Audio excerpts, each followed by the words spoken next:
توحید و رسالت کا نعرہ، توحید و رسالت کا نعرہ دنیا میں لگانے نکلے ہیں۔ بسم اللہ الرحمن الرحیم۔ رب اشرح لی صدری ویسر لی امری واحلل عقدۃ من لسانی یفقہوا قولی۔ رضیت باللہ ربا وبالاسلام دینا وبمحمد صلی اللہ علیہ وسلم نبیا ورسولا۔ اللہ اکبر، اللہ اکبر، اللہ اکبر، لبیک لبیک لبیک یا رسول اللہ صلی اللہ علیہ وسلم۔ الحمد للہ رب العالمین، والصلاة والسلام علی خاتم النبیین سید الرسل وخاتم المعصومین وعلی آلہ واصحابہ اجمعین۔ اما بعد فاعوذ باللہ من الشیطان الرجیم۔ بسم اللہ الرحمن الرحیم۔ وما کفر سلیمان ولکن الشیاطین کفروا یعلمون الناس السحر۔ صدق اللہ العظیم وصدق رسولہ النبی الکریم الامین۔ ان اللہ وملائکتہ یصلون علی النبی یا ایہا الذین آمنوا صلوا علیہ وسلموا تسلیما۔ الصلاۃ والسلام علیک یا سیدی یا رسول اللہ وعلی آلک واصحابک یا حبیب اللہ۔ الصلاۃ والسلام علیک یا سیدی یا خاتم النبیین وعلی آلک واصحابک یا سیدی یا خاتم المعصومین۔ مولاي صل وسلم دائما ابدا علی حبیبک خیر الخلق کلہم، منزہ عن شریک فی محاسنہ فجوہر الحسن فیہ غیر منقاسم۔ محمد تاج رسل اللہ قاطبۃ، محمد صادق الاقوال والکلم،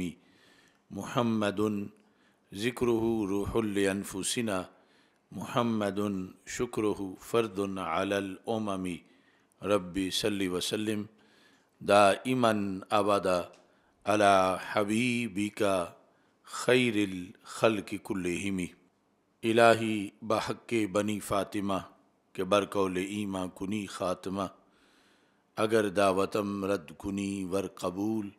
منو دستو دامان آل رسول صلی اللہ علیہ وسلم۔ اللہ تبارک و تعالی جل جلالہ وعم نوالہ واتم برہانہ وعظم شانہ وجل ذکرہ وعز اسمہ کی حمد و ثنا، اور حضور سرور کائنات، مفخر موجودات، زینت بزم کائنات، دستگیر جہاں، غم گسار زماں، سید سروراں، حامی بے کساں، قائد المرسلین، خاتم النبیین، احمد مجتبیٰ جناب محمد مصطفیٰ صلی اللہ علیہ وآلہ واصحابہ وبارک وسلم کے دربار گوہر بار میں ہدیہ درود و سلام عرض کرنے کے بعد، السلام علیکم ورحمۃ اللہ وبرکاتہ۔ رب ذوالجلال کے فضل اور توفیق سے رمضان المبارک کے عشرہ مغفرت میں تحریک لبیک یا رسول اللہ صلی اللہ علیہ وسلم اور تحریک صراط مستقیم کے زیر اہتمام حضرت سیدنا شاہ جلال رحمہ اللہ تعالی ریسرچ سنٹر، مرکز صراط مستقیم، تاج باغ، لاہور سے 29ویں سالانہ فہمدین کورس کا سلسلہ جاری ہے۔ آج ہماری گفتگو کا موضوع ہے جادو جہنم کا راستہ۔ میری دعا ہے خالق کائنات جل جلالہ ہم سب کو جادو سے محفوظ فرمائے، اور ہم سب کو رب ذوالجلال جادو کے خلاف جہاد کی توفیق عطا فرمائے۔ آج کا موضوع بھی بہت بڑا اصلاحی موضوع ہے۔ معاشرے میں جادو کی وجہ سے بھی بہت زیادہ بگاڑ پایا جا رہا ہے۔ اسلامی تعلیمات سے بغاوت کی جا رہی ہے، اللہ کی نافرمانی کی جا رہی ہے، رسول پاک صلی اللہ علیہ وسلم سے عداوت کی جا رہی ہے اور امت مسلمہ کو ستایا جا رہا ہے۔ اس بنیاد پر پہلے بھی ہمارے کئی موضوعات اس فریضہ کی ادائیگی کے لیے ہو چکے ہیں، جس میں ہم نے جادو کی مذمت اور اس کے ریلیٹڈ دیگر موضوعات بیان کیے ہیں، اور آج کا موضوع بھی بڑا ہی اہم موضوع ہے۔ اللہ کا اس پر میں شکر ادا کرتا ہوں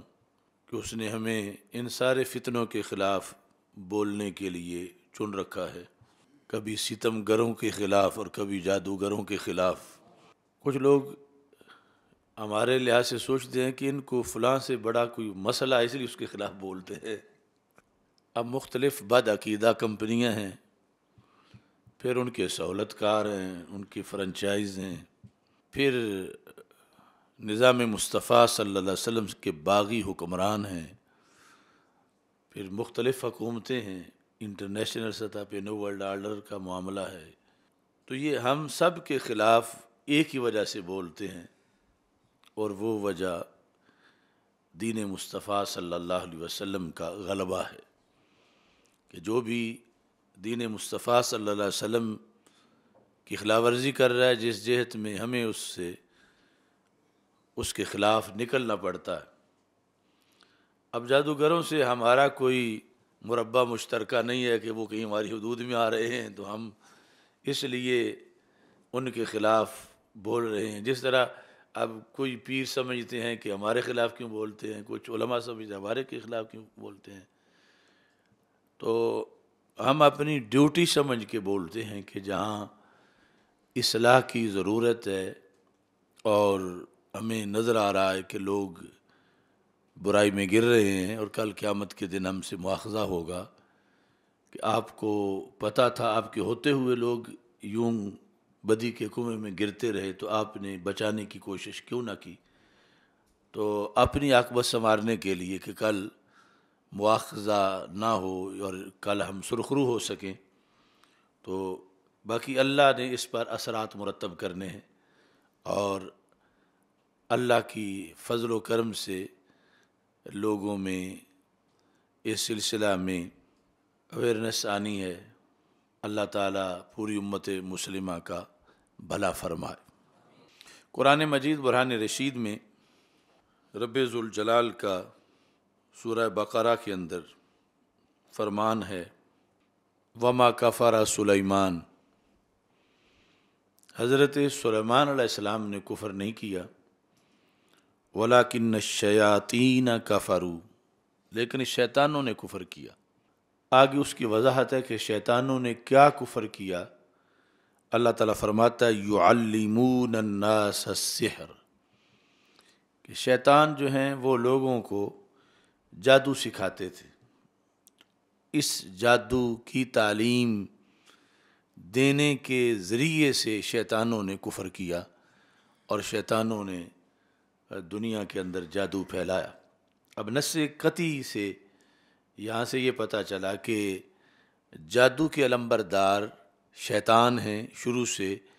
انہوں نے یہ سلسلہ شروع کیا اور پھر آگے اس کا نیٹ ورک انہوں نے سنبھالا، اور آج تک وہ سلسلہ جاری ہے، جبکہ ہمارے اللہ نے قرآن میں اس کی مذمت کی اور لوگوں کو اس آگ سے بچانے کے لیے اپنی رہنمائی عطا کی۔ اور ایسے ہی رسول اکرم نور مجسم شفیع معظم صلی اللہ علیہ وسلم نے بھی اپنی طرف سے نہایت شاندار ہدایات عطا فرمائیں۔ بنیادی طور پر یہ دیکھنا چاہیے کہ ویسے تو جادو کی اقسام فتاوی شامی میں، دیگر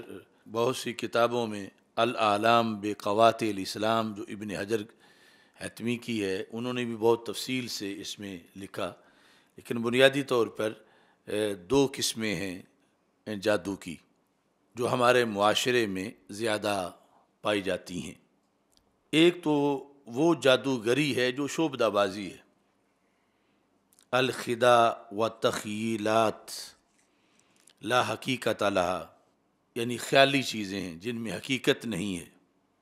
جس طرح کے شعبدہ باز جو ہیں وہ لوگوں کی آنکھیں باندھ لیتے ہیں اور اپنے ہاتھ کی صفائی دکھاتے ہیں۔ قرآن مجید برہان رشید میں اس کا بھی ذکر ہے۔ اللہ تعالیٰ فرماتا ہے سحروا اعین الناس واسترہبوہم، کہ جادوگروں نے لوگوں کی آنکھوں پہ جادو کر لیا۔ یہ عام جس طرح تماشا کرنے والے بھی اس طرح کے ہوتے ہیں مختلف چیزیں۔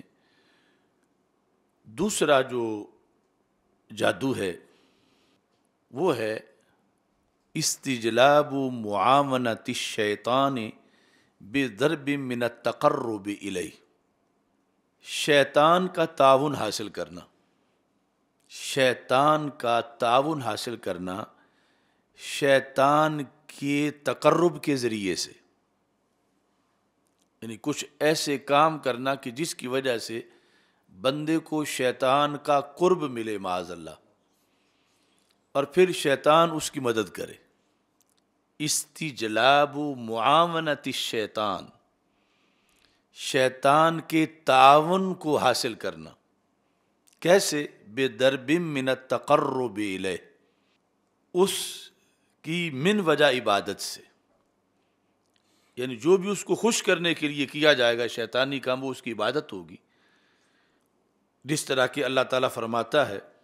اسی آیت میں جو میں نے پڑھی، لیکن الشیاطین کفروا یعلمون الناس السحر،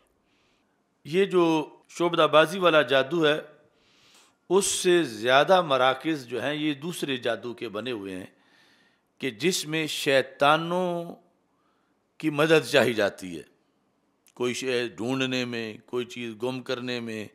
کسی کو کوئی نقصان پہنچانے میں، کہیں لڑائی کروانے میں، کہیں کچھ کروانے میں۔ اور اس سلسلہ میں شیطانوں کے لیے نذرانہ پیش کیا جاتا ہے، شیطانوں کے لیے ان کا قرب حاصل کرنے کے لیے جو چیزیں شیطانوں کو پسند ہیں وہ اختیار کی جاتی ہیں۔ شیطان کو گندگی پسند ہے، شیطان کو بدی پسند ہے، تو پھر اس طرح کے چلے اور اس طرح کی چیزیں اس کے اندر جو ہیں وہ شامل کی جاتی ہیں پلید سے پلید طرق سے، کہ جس کی بنیاد پر شیطان خوش ہوتا ہے اور پھر شیطان اس کے نتیجے میں اپنی طرف سے کوئی چھوٹا موٹا ان کے ساتھ تعاون کر دیتا ہے، ان جادوگروں کے ساتھ جنہوں نے شیطان کی دوستی اختیار کی ہوئی ہے مختلف شیطانی کاموں کے ذریعے سے۔ ایک ہوتی ہے ولایت اور ایک ہے سحر، ان میں زمین و آسمان کا فرق ہے۔ ولایت اور سحر کے اندر جادو کا تقوی سے کوئی تعلق نہیں اور تقوی کا جادو سے کوئی تعلق نہیں۔ ولی اور جادوگر یہ آپس میں ضدیں ہیں، اور یہ بھی معاشرے کا ایک اندھیرا ہے کہ لوگ جو ہیں وہ جادوگروں کو ولی سمجھنا شروع ہو جاتے ہیں اور اسے ایک قسم کی ایک ولایت سمجھتے ہیں۔ فرق سمجھنے کے لیے کہ ولی جو ہوتا ہے وہ مستقیم ہوتا ہے اور صالح ہوتا ہے، اور اس کا ہر کام اللہ کی تقرب کے لیے ہوتا ہے کہ اسے اللہ کا قرب حاصل ملے، اسے رسول پاک صلی اللہ علیہ وسلم کا قرب ملے۔ جبکہ جو ساحر ہے یتقرب بعمل الی الجن والشیاطین، وہ اپنے جو معمولات ہیں اس کے جو بھی اس نے پڑھائے جاتے ہیں ان کے ذریعے سے اسے اگرچہ یہ پتہ ہو یا نہ ہو، لیکن اس میں مقصد جو ہے وہ جن کا قرب ہوتا ہے، جن کو پھر موکل کہتے ہیں، جن کا اور شیطانوں کا قرب ہوتا ہے۔ جو ولی ہوتا ہے وہ حسن اخلاق کا مالک ہوتا ہے، اور جو جادوگر ہوتا ہے وہ برے اخلاق کا مالک ہوتا ہے۔ ولی جو ہوتا ہے وہ کسی کو اذیت نہیں دیتا، اور جادوگر جو ہے اس کا 24 گھنٹے دھندا اذیت دینا ہے، اسے اپنے پیسوں سے غرض ہے، آگے وہ جس کا کباڑا کر دے، جس پہ آگ لگا دے۔ ولی کا چہرہ حشاش بشاش ہوتا ہے، کھلا ہوتا ہے، ندرۃ النعیم، تازگی اس پہ ہوتی ہے، جبکہ جو ساحر ہے اس کے چہرے پہ یبوست اور نحوست ہوتی ہے اور تیوریاں بنی ہوتی ہیں۔ ولی اپنے فعل پر عادتاً اجر نہیں لیتا، جبکہ جادوگر جو ہے وہ اپنے فعل پر اجرت لیتا ہے۔ یعنی یہ ایک مجموعی تبصرہ ہے۔ ولی کوشش کرتا ہے کہ اس کی کرامت چھپی رہے، اور جادوگر جو کرتا ہے شیطانوں کے قرب کی وجہ سے پھر اس کی تشہیر کرتا ہے۔ اب یہ میں ایک جامع ایک کتاب سے بیان کر رہا ہوں، یہ نہ ہو کہ اس میں کوئی اپنی طرف کھینچ کے لے جائے کہ کوئی جادوگر کہے کہ یہ مجھے جادوگر بنایا، کوئی ولی کہے کہ یہ میری ولایت کا ذکر کیا ہے۔ یہ مطلقاً میں ایک اصول جو ہے وہ بیان کر رہا ہوں۔ ولی کا سب سے بڑا اسلحہ طہارت ہے، اور جادوگر کا سب سے بڑا اسلحہ نجاست ہے۔ یعنی وہ کہے گا کہ فلاں گندگی میں یہ چیز ڈبونی ہے، فلاں جو ہے وہ خون کے ساتھ اس کو لکھنا ہے، دم مصفوح اور پلید چیزیں۔ تو ولی جو ہے وہ اس کا محور طہارت پر ہے، اور جادوگر جو ہے وہ گندگی کی چیزوں پر، چونکہ جن اور شیطان کا تقرب گندگی کے بغیر حاصل نہیں ہو سکتا۔ اب دیکھیں یہ جو انسانی حالت ہے، مثلا ایک انسان جو ہے وہ رات وضو کر کے سویا ہے اور پاکی کی حالت میں ہے تو وہ بہت کم ڈرے گا، اور اگر کوئی جو ہے وہ بندہ کہ اس پہ غسل فرض ہے اور وہ سویا ہے نجاست کی حالت میں، تو اس پر وہ کئی بار ڈرے گا۔ یعنی پاکی کی ایک اپنی پاور ہے کہ اس کی وجہ سے پھر شیطان اور جن قریب نہیں آتے، اور پلیدی خواہ وہ گھر کے افراد کے لحاظ سے ہو، غسل کے معاملہ میں، یا ویسے گھر میں پلیدی ہو یا گندگی کے ڈھیر ہوں، تو پھر جو ہے وہ ڈرنے والے معاملات اور اس طرح کی چیزیں جو ہیں وہ زیادہ بنتی ہیں، چونکہ وہ پھر شیطان اپنی اماجگاہ سمجھتے ہیں، جن اپنی جگہ سمجھتے ہیں، اس لیے ایسا ہوتا ہے۔ ولی جو ہے وہ دین کے امور کا ادب کرتا ہے، جبکہ ساحر دین کی امور کا مذاق اڑاتا ہے۔ یہ کلی معاملہ میں ذکر کر رہا ہوں۔ ایسے ہی جو تعویذات لکھنے میں، چونکہ ولی جو ہے وہ کوئی کلمہ کفر نہیں لکھے گا اور نہ ہی کلمہ کفر کا تعویذ دے گا، اور جب مقدس چیز لکھے گا تو پھر وہ روشنائی بھی مقدس ہوگی۔ یعنی وہ کسی پلید چیز کے لحاظ سے یہ نہیں کہے گا کہ اسے شراب سے لکھو، اسے فلاں سے لکھو، اسے فلاں خون سے لکھو، جبکہ دوسری طرف جو ہے وہ ساحر اس کے شعبے کے اندر، چونکہ وہاں نمبر ہی تب ملنے ہیں، شیطان کا قرب ہی تب ملنا ہے، ایک تو بات گندی ہو اور دوسرا جو ہے وہ گندی چیز سے لکھی جائے، یا اگر بات اچھی بھی ہے تو پھر شیطان خوش ہوگا کہ اس نے آیت کی توہین کی ہے گندی چیز سے لکھ کے، تو پھر اس طرح اس کو قرب ملے گا۔ تو یہ یعنی فرق واضح طور پر موجود ہے۔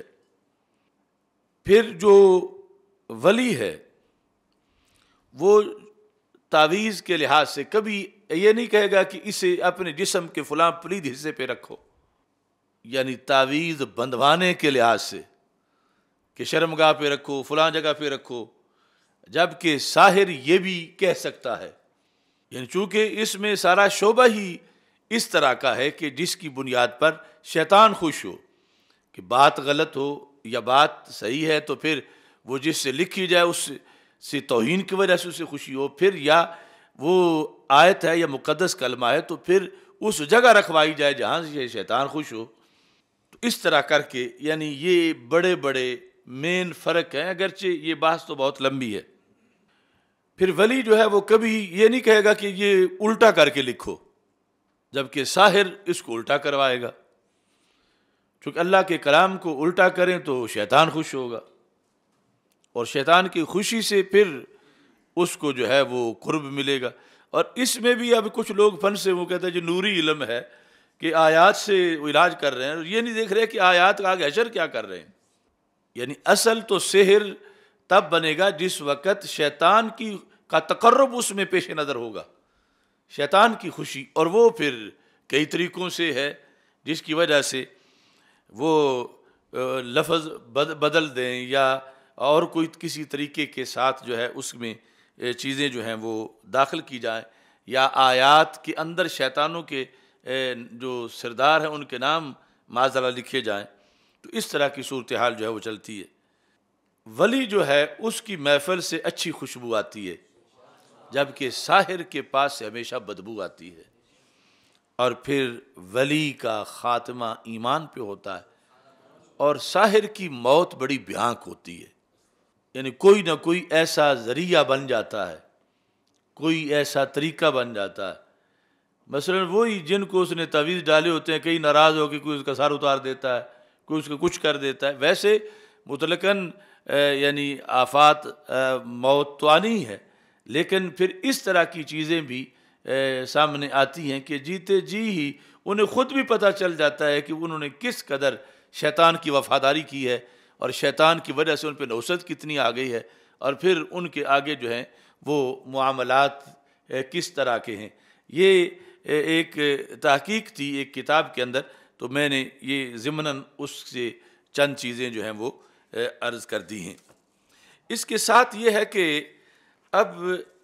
اس کا قرآن مجید میں تو یہ واضح آ گیا کہ کفر کیا کرتے تھے، وہ یعلمون الناس السحر۔ رسول پاک صلی اللہ علیہ وسلم نے اس سلسلہ میں جو امت کو موبقات سے بچایا، 7 موبقات، یعنی 7 وہ چیزیں جو ہلاک کر دیتی ہیں، یعنی 7 بہت زیادہ خطرناک چیزیں جن کو رسول پاک صلی اللہ علیہ وسلم نے بار بار امت کے لیے بیان کیا، اور اس سلسلہ میں احکام جو ہیں وہ عطا فرمائے۔ اس میں بخاری شریف جلد نمبر 2 کے اندر رسول پاک صلی اللہ علیہ وسلم کا فرمان ہے، صفحہ نمبر 677، حدیث نمبر 2766، اجتنبوا السبع الموبقات۔ رسول پاک صلی اللہ علیہ وسلم نے فرمایا کہ 7 چیزیں جو تباہ کر دیتی ہیں انسان کو، ان سے بچو۔ قالوا یا رسول اللہ صلی اللہ علیہ وسلم وما ہن۔ صحابہ کرام رضی اللہ تعالیٰ عنہ نے پوچھا یا رسول اللہ صلی اللہ علیہ وسلم وہ کون سی ہیں؟ فرمایا الشرک باللہ، نمبر 1 یعنی اللہ کے ساتھ کسی کو شریک ٹھہرانا، نمبر 2 والسحر، یعنی یہ جادو جس کو آج کچھ لوگوں نے ایک معاشی جاب سمجھ لیا ہوا ہے اپنا، اور بالخصوص یعنی وہ لوگ کہ جو کچھ بھی کر نہیں سکتے اور پڑھے ہوئے نہیں ہیں، فارغ ہیں، سند نہیں ہے، ڈگری نہیں ہے، وہ سمجھتے ہیں کہ یہاں تو بطریق اولا وہ اپنا سکہ جما سکتے ہیں، چلو کوئی پڑھا ہوا ہو پھر بھی جو چیز حرام ہے وہ حرام ہے، تو اس پر کوئی چیک اینڈ بیلنس نہیں۔ اگر زمین پہ اللہ کا نظام نافذ ہو اور نظام مصطفیٰ صلی اللہ علیہ وسلم کی حکومت ہو تو ان لوگوں کو سرخ دائرے میں لایا جائے کہ جس طرح زمین پہ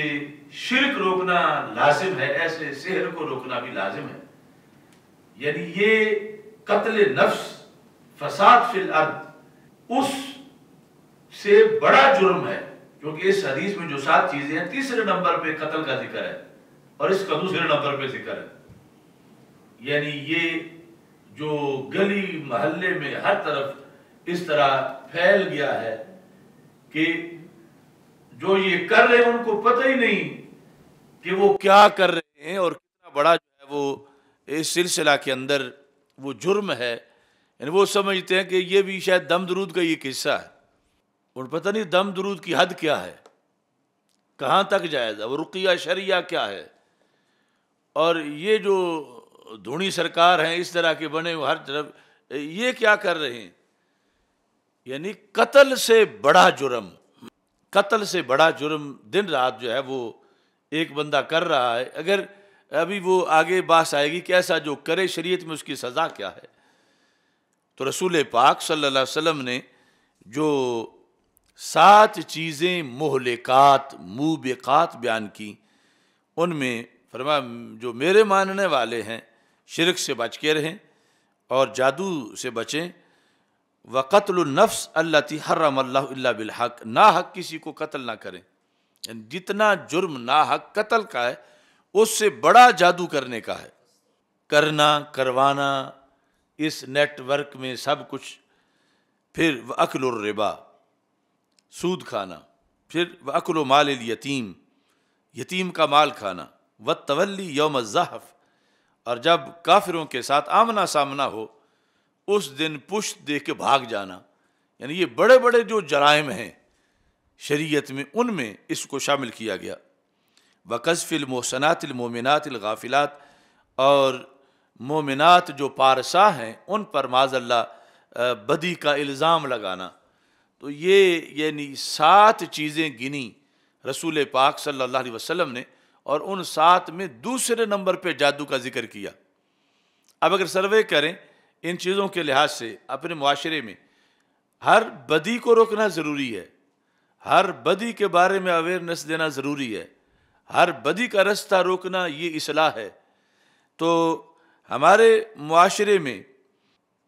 آج بھی یعنی یتیم کا مال کھانا اسے تو جرم سمجھا جاتا ہے، اور اچھا جرم سمجھا جائے لوگ نہ کھائیں،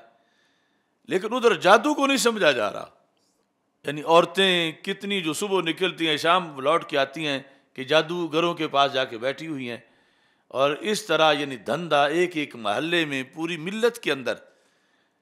اب یہ تو ہے کہ یعنی پاک دامن عورت پہ الزام فلاں نے لگایا بڑا جھوٹا ہے، بڑا یہ ہے وہ ہے،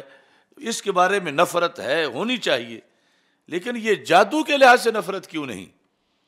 کہ فلاں بندے سے بچو وہ تو جادوگر ہے، یا فلاں سے بچو وہ تو جادوگر کے پاس جاتا ہے، وہ جادو سیکھتا ہے یا جادو پھیلاتا ہے یا جادو کے ذریعے کسی پر حملہ کرواتا ہے.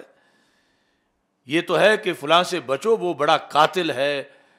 اس سے بچو وہ بڑا مجرم ہے. لیکن یہ جو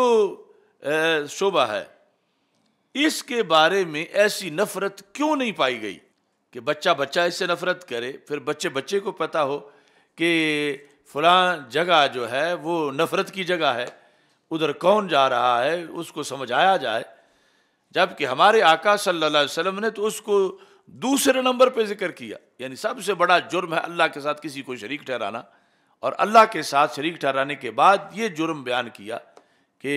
جادو والا. تو اس بنیاد پر یعنی ایک نئے سرے سے معاشرے میں مہم چلانے کی ضرورت ہے، محض اللہ کی رضا کے لیے،